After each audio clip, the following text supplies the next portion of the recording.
Dando continuidade aos nossos estudos de patrologia, hoje nós iremos falar sobre o martírio de São Policarpo de Esmirna.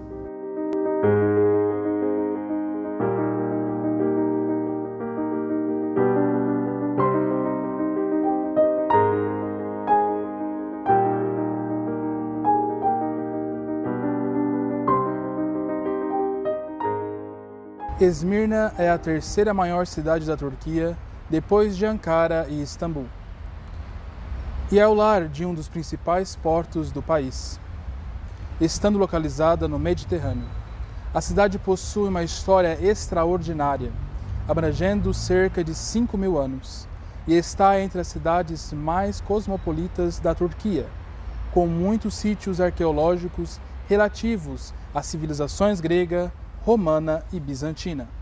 A Ágora é um dos marcos mais antigos de Esmirna e foi originalmente construído por Alexandre o Grande há mais de 2.300 anos, quando a cidade servia como um grande mercado movimentado. Após sofrer danos de um terremoto no século II, a Ágora foi completamente reconstruída pelo imperador romano da época, Marco Aurélio.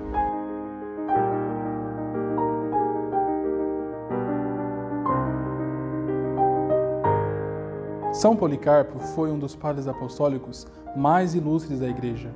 Era muito moço quando abraçou a fé cristã, no ano 80. Foi um dos discípulos dos apóstolos, em particular de São João Evangelista.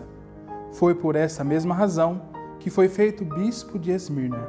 Provavelmente presidiu aquela sé por 70 anos. Policarpo parece ser o anjo ou bispo de Esmirna, incumbido de governar todos os demais bispos na Ásia pelo próprio Cristo, conforme se vê no Apocalipse 2, 8 a 10. Ao anjo da igreja de Esmirna, escreve: Isso diz o primeiro e o último, aquele que estava morto e reviveu. Conheço a tua tribulação e a tua pobreza, mas é rico.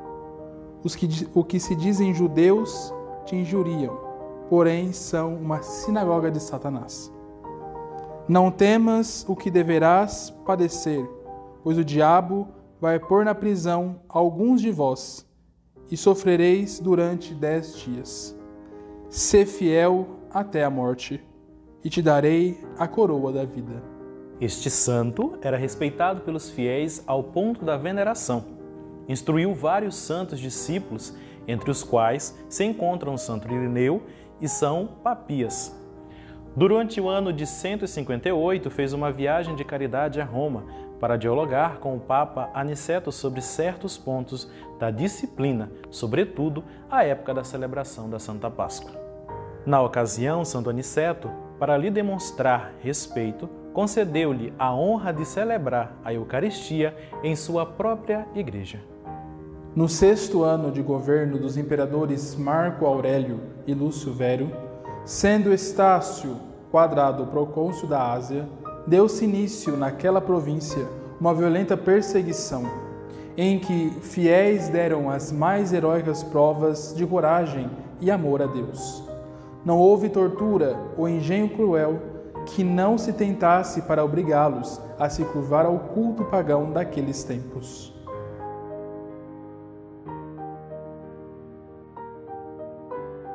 Nós vamos agora adentrar sobre o objetivo da carta do qual nós estamos a estudar.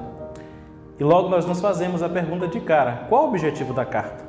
A carta ela é endereçada à igreja de Filomélia sobre as virtudes de um homem que não temeu o sofrimento e nem a morte.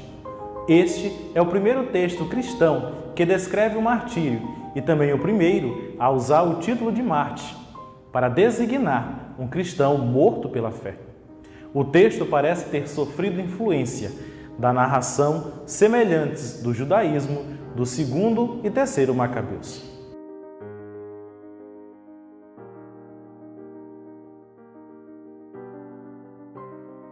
O dia estava muito quente e as autoridades de Esmirna procuravam o respeitado bispo da cidade. Eles haviam levado vários cristãos à morte na arena. Agora, a multidão clamava pela morte do seu líder. Policarpo saíra da cidade para se esconder na propriedade de alguns amigos no interior. Quando os soldados o encontraram, ele fugiu para uma outra propriedade.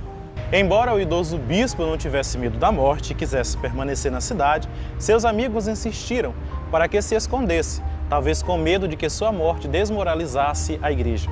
Se este era o caso, estavam completamente enganados. Embora tivesse tempo de fugir e se esconder, Policarpo se recusou a agir assim e disse: que a vontade de Deus seja feita. Herodes, o chefe da polícia, e seu pai Nicetas foram até ele, fizeram-no subir ao seu carro e sentaram-se ao seu lado. Procuravam persuadi-lo, dizendo: que mal há de dizerem que César é o Senhor e oferecer-lhe sacrifício e fazer tudo o mais para salvar-se? De início ele nada respondeu. Como insistissem, ele falou: nada farei o que vós estáis me aconselhando. Não conseguindo persuadi-lo, lançaram-lhe todo o tipo de injúrias e o fizeram descer do carro tão apressadamente que ele se feriu na parte da frente da perna. Sem se voltar, como se nada houvesse acontecido, ele caminhou alegremente em direção ao seu estádio. Quando Policarpo entrou no estádio, veio do céu uma voz dizendo: sê forte, Policarpo, sê homem. Ninguém viu o que tinha falado, mas alguns dos nossos estavam presentes e ouviram a voz. Levado até o procônsul, este lhe perguntou se ele era Policarpo. Respondeu que sim. E o procônsul procurava fazê-lo renegar, dizendo: pensa na tua idade, e tudo mais que se costuma dizer, como jura pela fortuna de César. Muda o teu modo de pensar e diz: abaixo os ateus. Policarpo, contudo, olhava severamente toda a multidão de pagãos e cruéis no estádio. Fez um gesto para com a mão, suspirou, elevou os olhos e disse: abaixo os ateus. O chefe da polícia insistia: jura e eu te liberto. Amaldiçoa o Cristo. Policarpo respondeu: eu o sirvo há 86 anos e ele não me fez mal nenhum. Como poderia blasfemar o meu rei que me salvou? O procônsul disse: eu tenho feras e te entregarei a elas, se não mudares de ideia. Ele disse: pode chamá-las. Para nós é impossível mudar de ideia, a fim de passar do melhor para o pior. Mas é bom mudar para passar do mal à justiça. O procônsul insistiu: já que desprezas as feras, eu te farei queimar no fogo, se não mudares de ideia. Policarpo respondeu-lhe: tu me ameaças com um fogo que queima por um momento e depois se apaga, porque ignoras o fogo do julgamento futuro e do suplício eterno, reservados aos ímpios. Mas por que tardar? Vai e faz o que queres. Policarpo se declarou cristão.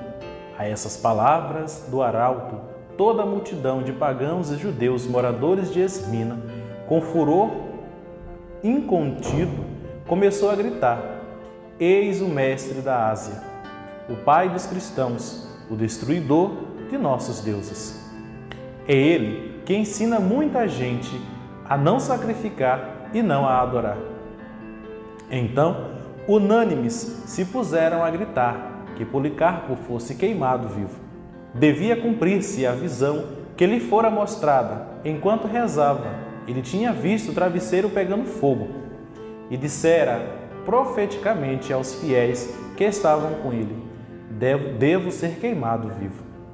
Quando a pira ficou pronta, o próprio Policarpo se despediu, desamarrou o cinto e ele mesmo tirou o calçado. Mesmo antes do martírio, eles já foram constantemente venerados pela sua santidade de vida. Imediatamente, colocaram em torno dele material preparado para o pira.